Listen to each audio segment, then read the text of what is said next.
I never knew I was black till I came here.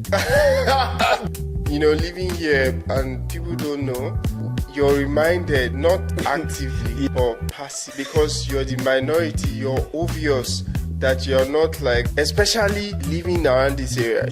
There are not many blacks. You go to the store, you're the only one of your kind most times. That's true. If you see a black person, you're like excited, like, oh, yeah, this person is living there. Are you living in this area? Are you in this? It's 1 a.m., you're watching football here in Australia. Most times I'm on my bed trying to maybe watch it on my phone or maybe on my laptop. Okay, let's say your team scores. You're like, and your wife sleeping like, what is happening? Why are you kicking the bell? Why is it like, man, you just scored? You might end up sleeping in the couch. Get out of here! Like, what? It's too late. To be honest, Australia has a low PR. To be honest, that's what true. People abroad know about Australia is it's far, snakes, kangaroo, all of that. Everything here, I think Australia is very underrated. It is. And it pays a lot more than the UK average. Which is very true. All right, everyone, welcome to Yo Freeman. And just as we promised you, we are going to bring you amazing content every week. Now, this week, I'm going to have an interesting conversation. One thing about me is I'm very Pan-Africanist, and I like having conversations with my African brothers and sisters. Yep. And one thing that Australia has given me is the opportunity to meet more Africans than when I was in Africa, which is a bit strange. So guys, help me welcome Noah. Yeah. We've had Noah in the first episode and he's back here again, but today it's just the two of us going to have a brotherly discussion. Yeah. Noah is from Ghana. Noah, welcome. I'm from Nigeria. Oh, sorry. That's how much we love ourselves. Yeah. So now Noah I'm giving him a name. His name is Kofi Noah. Born on Friday, but on the lighter side. Welcome, brother. No, thanks so much. Love you to be here. Really delighted. My name is Noah, as you said. I'm a career coach. I'm from Nigeria. And Nigerian jollof is the best. Come on, let's go there. Yeah, so been in Australia for a couple of years. Obviously, this would have been better if we had Mrs. like last time. But anyway, like you said, we're just here to chat about some really important things in our community. Yep.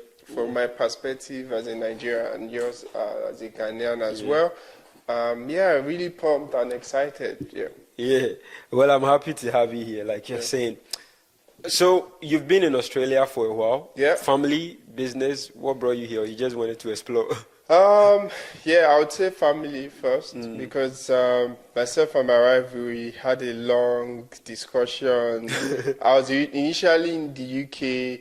I'm rounding up masters there, and I was in love with the UK actually, moving from Nigeria at the time when I eventually decided I wanted to move in 2021.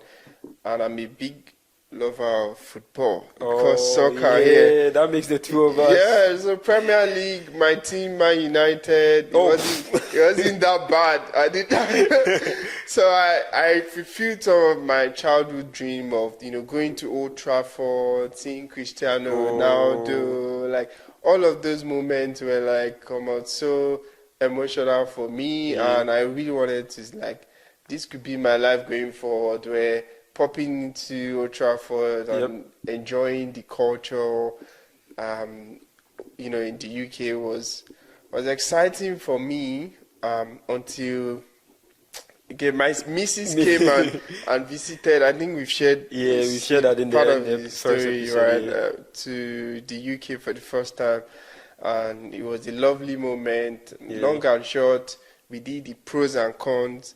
UK versus Australia. Australia won. Australia.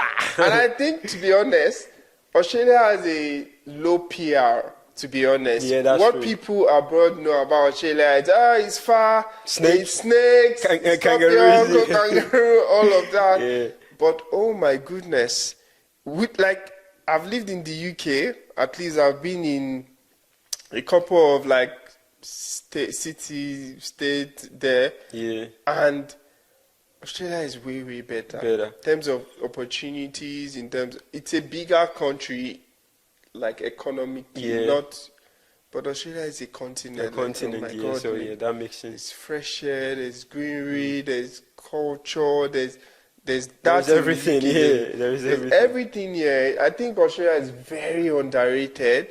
It is. And it pays a lot more than the UK average. Which is very true, yeah. People don't know that. That was actually a culture shock for me. Yeah, that Australia pays more. It pays more, although, yeah, cost of living is also higher, yeah. But comparing, even like in terms of car, averagely, when I was there, a student can't really afford to buy a car and yeah. drive in. How much after you move everything? Yeah. But here, you can double up or shift and buy a car in a month. Yeah, people do. I'm not saying car is like reflection of your wealth, but like you get what I mean. Yeah, it's a measure, like a yardstick. You get paid higher here in Australia. It's a beautiful country. It's similar culture also, but like the only thing I miss is football. Having to wake up, time zone. It's same here. Sometimes like Australia is just disconnected from the world. Yeah. There was a time that I had to wake up at 12 a.m. in the night to watch Barcelona, and they actually lost. Yeah. So I went to work very grumpy. Now imagine my life as a Man U fan. I don't want to. And I have to wake up like 1 a.m. to watch a game you're guaranteed to lose. And you get Leicester scoring you. Like, it's terrible. Like, it made me fall out of love. And this is me when I was in Nigeria growing up. I would trek miles to go and watch Man U. Like, growing up, I didn't have money, and it's just a fun thing. Myself and my friend, we would go to View. There's something called View Center. We had it too. Oh, you had it too. Yeah, we get it. Similarities here. Yeah, so we would walk miles to go watch games in the View Center. Far. It's also fun there because there's the hype, there's the community. And it's just now, if I'm watching football and my team is doing something amazing, the only person that I get to celebrate is my wife, and she doesn't understand what is going on. Yeah, sleeping like, why are you? Yeah, because it's 1 a.m. You're watching football here in Australia. Most times I'm on my bed trying to maybe watch it on my phone or maybe on my laptop. Okay, let's say your team scores. You're like, your wife sleeping like, what is happening? Why are you kicking the bell? Why is it like, man, you just scored? You might end up sleeping in the couch. Get out of here! Like, what? It's too late. So there's that, and that kind of like was so stressful because sometimes you now watch 2 games in the midnight. And me, I'm not a night person. Wake up the next day, I feel useless. Yeah, that's true. So I just slowly reduce. And there's not a lot of incentive when your team is losing every time. I see. So I guess those are some of the cultural shocks and all of that. For me, one cultural shock when I got here was I never knew I was black till I came here. When I tell people, they laugh, but it's true. Oh, yeah. I always knew I was African and all of that. But when I think about that, like I'm black. Deliberate, living here and people don't know, you're reminded not actively, but passively. Because you're the minority, you're obvious that you're not like, especially living around this area. There are not many blacks. If you go to the store, you're the only one of your kind most times. That's true. If you see a black person, you're like excited, like, oh, yeah, this person is living there. Are you living in this area? Are you in this area? But that's one thing that is different in the UK. The UK, in fact, there is you open your Abuja. door like this, it's like, somebody shouting, I'm waiting there. But in this part of Australia, I know in Sydney and Melbourne, it's maybe better, and maybe the city, Brisbane. Yeah, I recently went to Sydney, and there is, I think, Blacktown. Yeah, so I visited Blacktown, and there are a lot of black people there. I ate a lot of African foods. And when we were leaving Sydney, we had to stop by, is it Port Macquarie? No. Coffs Harbour. We had to stop there, and we were the center of attention, my wife and I, because we were the only black people there. Yeah. You could feel people watching you and piercing you like, They look at you yeah. like, oh. Sometimes you're check. Am I a person or am I? Yeah, artifacts. They look at you like, you know. So that's the reality. Yeah. You go for meetings. You're the only black person. Conference sometimes. Just 2-3 blacks. Yeah, but it's just the reality. Yeah, so but the minority. The population is about, last census that I checked, less than 500,000. Australia, African community. So it's not compared to 27 million, which is another important thing. Like Australia is just 27 million. 27. Yeah. For a big continent like Nigeria, 200 million people. I was gonna go there when it comes to the. So, as a Nigerian, as a Ghanaian, you know, we have that banter and we have all of that.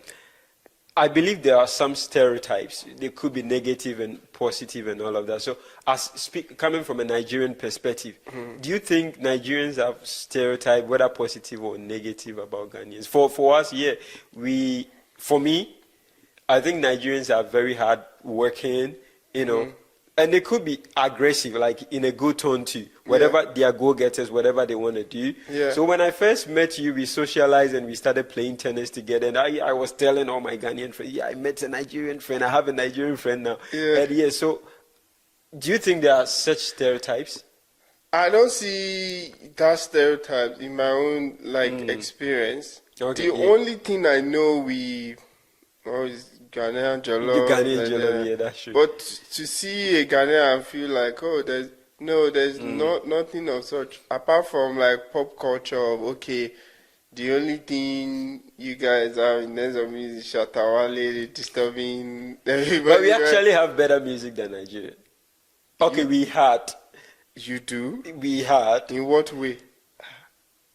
How do you have better music than I think Nigeria? we did, yeah. Nigeria owns the whole continent. Man, you are 230 million. That's like five times that Ghana. argument. Like, what better music is that? You vibe to Nigerian song. Oh yeah, I do. I was actually singing one before the podcast started. Exactly. Like, I don't vibe to Nigeria.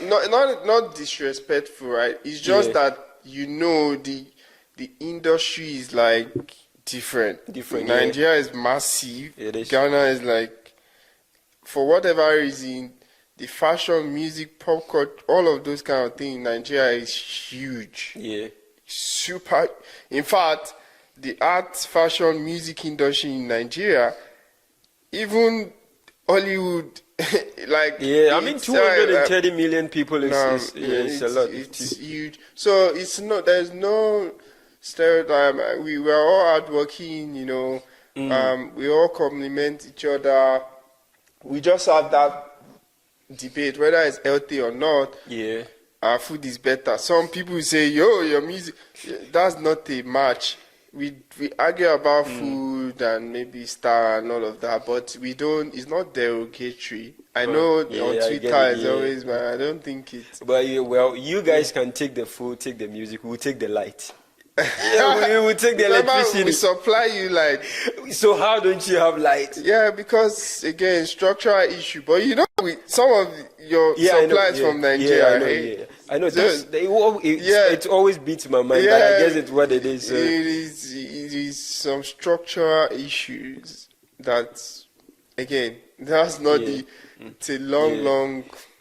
So coming again, that's what it makes me come to this conclusion. With all this banter and everything, anytime I'm walking in Australia on the street and I see a Nigerian, I immediately identify that person as my brother more than any other African community. Just like the same way, just like we vibe, right?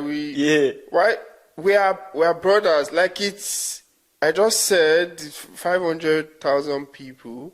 And we're dispersed all over the country. When you see a black person, here, we are brothers. Brothers, yeah.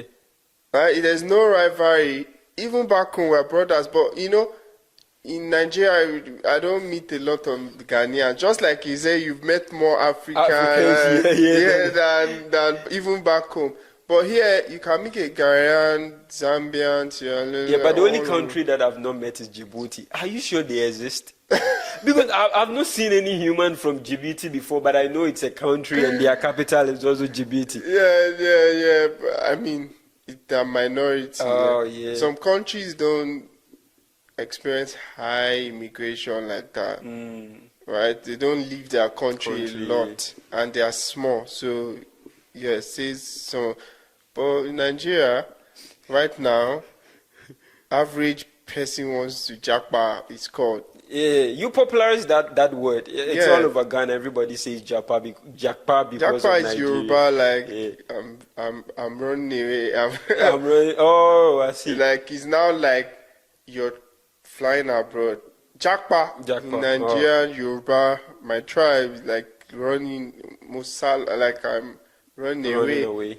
So the idea was you're leaving the country, you're going abroad, and as the wave of that is happening, then it's like popularized word.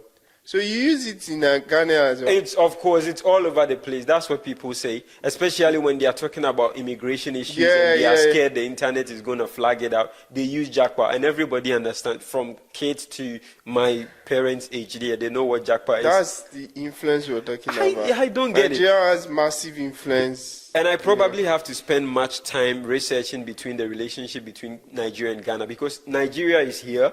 There is Benin, there is Togo in between us. Yeah. And we still skip them, jump over them, and then we vibe. You know, we're supposed to be the standard for every African country. True, I'm not going to dispute that. We're the largest, we used to be the largest economy, largest, most populous. Yeah. We're a powerhouse, right? So there's no match. And I think it's the largest black country in the world too. Yes, before Brazil and US. Yeah. So it's like assuming things were working to the optimal potential, we're supposed to be standard in everything. Yeah, the China of Africa. More than 45 million or 44 million will be leaving Lagos. Damn. That's the more reason why you guys need to give Ghana credit. Imagine 35 million and we somehow rub shoulders with you. Yeah, in what way do Fela had to come to Ghana to learn high life. Don't dispute that, please. What way do you rub shoulders with? We do. There is nobody mentions Nigeria without bringing Ghana. In what context? Music, fashion. No, you can't mention Nigeria and Ghana in music. But all your musicians are mostly in Ghana. Burna Boy No, they just come to Ghana because there's a market for it. Yep. Because you consume the music. Yeah. It's like when you consume the music, they come there to their market. How many Ghanaians come to? Oh, but we used to come there. I think during Two-Face time, we had VIP come in there. It's only the good ones. That few. It's the same with you. No. We have a lot of artists that they do tour in Ghana because you population, have the market as well. Yeah, like we do, you consume Nigerian we have the appetite for you have the appetite. Yeah. So they go to the market. That's why they come to Ghana. If you don't consume the music, they are not coming. Do you understand? Yeah, so that's true. Yeah. You can't see waves of even your artists. Many of them will come to Nigeria to learn just like Nigerians come to Ghana to learn. There was Mr. Easy. There is Pato Rankin. There was Burna Boy. Whiskey came to Ghana. And your boss of the boss is Fela Kuti, which I have so much respect for. Was in Ghana to learn. You're missing it up. No, they did. They actually did. Because I was in uni with Mr. Easy. Yeah, Mr. Easy has I don't know his background. Yeah, I was in uni with him, even though he was senior and all of that. You know, there are many musicians and different artists in Nigeria. Have so many. There's a whole industry. Especially fashion and all of that. And it transcends Nigeria. It's a global thing. So they go everywhere. They do tours of the world, tours of Africa. Yeah, they do, yeah. So it's a big I think they thing. sort of popularized the Afrobeats outside Africa and all of that. And which credit must be given to them? Yeah, absolutely. Things are not working, but Nigeria has got talented people. Just like Ghana has got as well, giving your 34 million. Yeah, that was what I was driving at. Yeah, very good country. I've been to Ghana, is it once or twice? And I had I'm a yet very to go to lovely Nigeria. Yeah, I want to Yeah. eat momo or momo. And I used to eat wache Oh, and wache, yeah. shito. There's this white thing. What's that? They put pepper. I've forgotten that two. Is it two or something? It's a Ghanaian food like this with shito. I used Is to it love banku? Banku. Yeah, Banku. Yeah, Yeah, banku, yeah. yeah. Yeah, banku is nice. That I used to have it growing up. Really nice meals as well. So we're very similar. That's the bottom line. I see. So I wanted us to do Ghana versus Nigeria edition, but we sort of delve into it with music. I think obviously you think Nigeria has better music than Ghana. It's not think. Do you The- consume the Ghana world music thing. though? No, Why? nothing, because first of all, Yeah. it's unmarried. Even Nigerian music, right? For me personally, Yeah. it's just maybe it's trending on something like. And then you consume. get to hear it. Okay. So how many Ghanaian music trends? that would make you an outlier. I don't think you are the right person to answer this question. Yeah, But average Nigerian don't listen to Ghana music. Not to say that Ghana music is not. Yeah. Or like we've gone through that. Like the industry is different, and Mm. so Nigerian music. Sometimes you see it on TikTok, right? You see it it's trending. Some of them are Yeah. trending on Spotify, #1 in the world. They've mastered the art. It has influence on Africa. Oh, it right? does. So it's I used to listen to this guy, Sarkodie. Sarkodie, yeah, he's actually the best rapper in Africa. Yeah. Yeah, when I was in school, Yeah. right? So I love it because there's this MI and this thing. Oh, MI and Ice Prince. Ice Prince. These I like Ice rappers Prince are. too. Yeah, but now the quality in Ghana is. I don't know who that next person is, right? That ships that kind of quality. Shatawale? No, I know him because he's loud and that's. I don't the want you beef. to get into trouble. Yeah, he's loud. Yeah. Yeah, that's about what I know about him. Yeah, yeah. I think some Not like Nigerians actually like him. Yeah, Yeah, they do, because again, he was dragging some people in Nigeria then, and those things always. But I don't know his song, but I know I've listened to Sarkodie rap. Sarkodie, okay. So I can't remember his song, but yeah, I know that was a very good Ghanaian artist, right? Yeah, at least yeah, you know Sarkodie. Yeah, so Yeah. coming back to Australia as African immigrants, like you can't always lose yourself. So at what point, how do you do it? Like if you need to be successful in Australia, it means you have to learn the culture of Australia. Yeah. But you are still an African. You probably lived over 2 decades of your life there, and you can't throw everything away. Yeah. How do you balance the two? Yeah, good question. So for me and for my family as well, Yeah. we think about what is good about the culture and implement, right? The culture of respect, culture of being honest, culture of being forthright, being nice. I think that one thing I really appreciate, they are kind people. They don't need to know you to be kind. Yep. Don't know if you've noticed, typical Australians see you, They want to give you direction.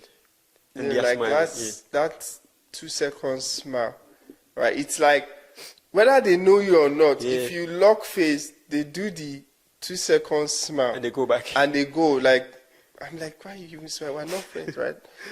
But it's just by default, they are kind people, right? Yeah. They are welcoming. Of course, you see all the viral content, comment online, Yeah. and all of that. But naturally, they are welcoming, they are warm, right? Okay.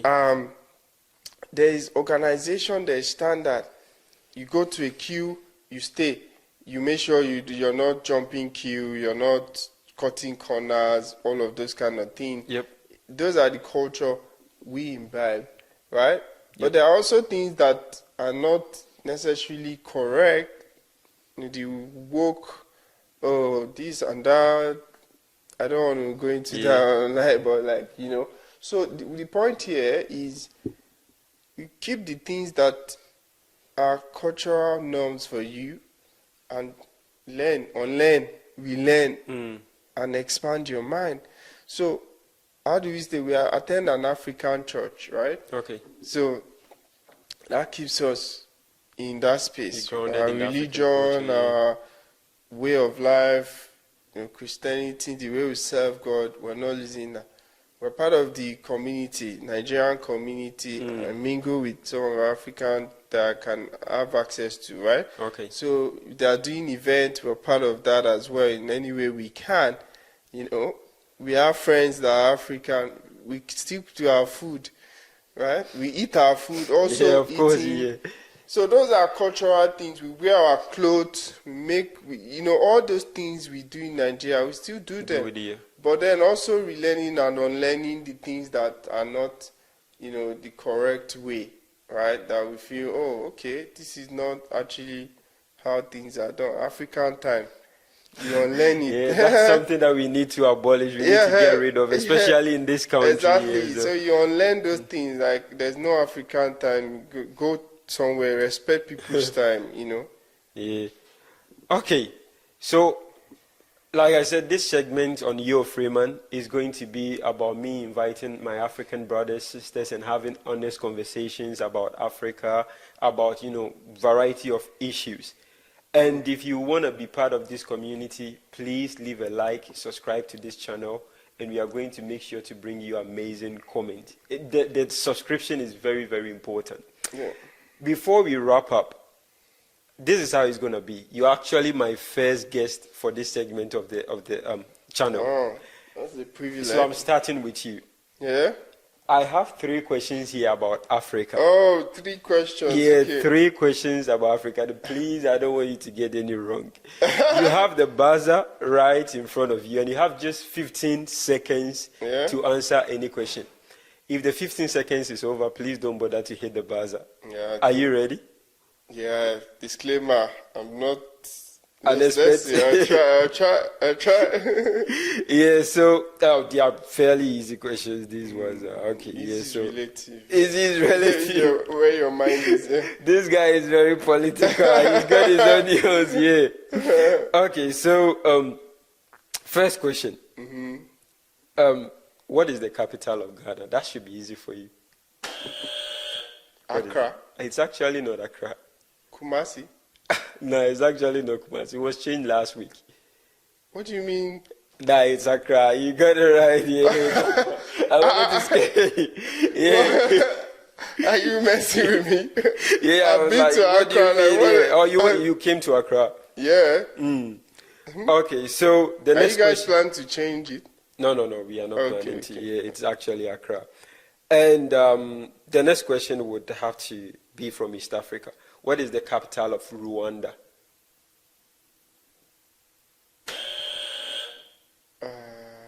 Kigali. Kigali.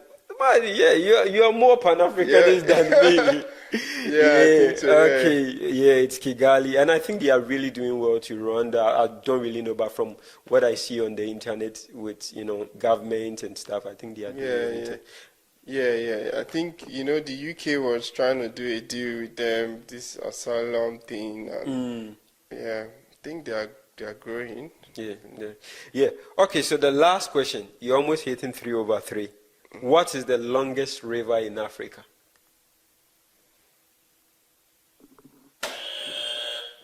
River Niger. He's actually a Nigerian. Nigerians, nah. He always has to come home. Nah, it's not Niger. I'm giving you a second one. What? I'm giving a second chance. River Benue? It's in East Africa. And Africa? Yeah, it runs through, I think, 3 countries. With a source from Sudan or Egypt. Yeah. Go ahead. No idea, mate. Okay, so it's River Nile. Oh. The Nile River, yeah. The Nile River is the longest. I know that. I think maybe Niger might be the biggest, but the longest is the actually longest. Yeah, the longest, yeah. But you did fairly well. You have a fair grasp of Thank you. Africa, and thank you so much for coming. This has Lovely. it was a lovely conversation. And Yeah, absolutely. It was fun. Yeah, I'm hoping to have you again so we could have these brotherly discussions. And all of Lovely. that, yeah. Thank you so much, guys, for staying with me. My name is Freeman, and this is the Yo Freeman channel. And my guest was Noah. Yeah. Thank you again, Noah. Thank you so much. If you're looking to explore career in tech and change your life here in Australia, send me. Noah is the right guy. I'll put his details in the description box. So yeah. Yeah, lovely. Thank you so much. Thank you. See you.